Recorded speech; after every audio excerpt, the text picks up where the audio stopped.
For part A, our question wants us to estimate the total power radiated by the sun into space, given that the temperature T is 5,500 Kelvin. The sun has a radius, which I use the symbol for sun, which is a little circle with a dot in the middle, and it's 7.0 times 10 to the 8 meters. And we're also going to use these constants sigma, 5.67 times 10 to the 8 minus 8 watt per meter squared times Kelvin to the fourth. And then the constant for epsilon here is going to be 1.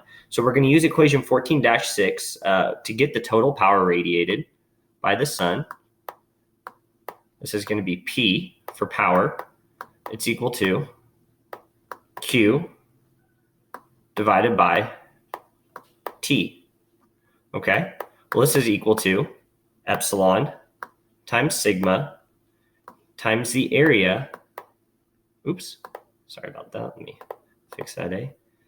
Times the area times the temperature to the fourth.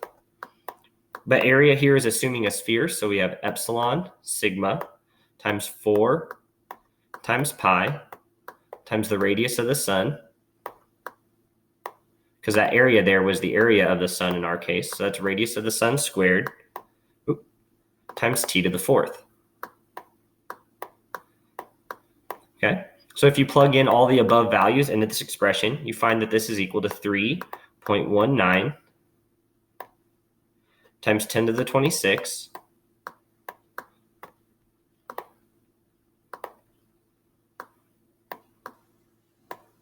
and the units here for power radiated are joules per second. So 3.19 times 10 to the 26 joules per second, we can box that in as our solution for part A. Part B has asked us to determine from this value the power per unit area arriving at Earth when Earth is a distance of 1.5 times 10 to the 11 meters from the sun. So let's do a new page here. So B wants us to assume an average distance from the Earth to the sun of 1.5 times 10 to the 11. And that's units meters here. Okay. Well, then to find the area, we can assume that the energy from the sun is distributed symmetrically over a sphere, spherical surface, which has a center of the sun. So you would have the sun here, right, represented by that, and then it's radiating power away from it, assuming that's a perfect sphere. I know it's not, but it's assuming it is. And then over here, this circle would be the Earth. We'll label it E.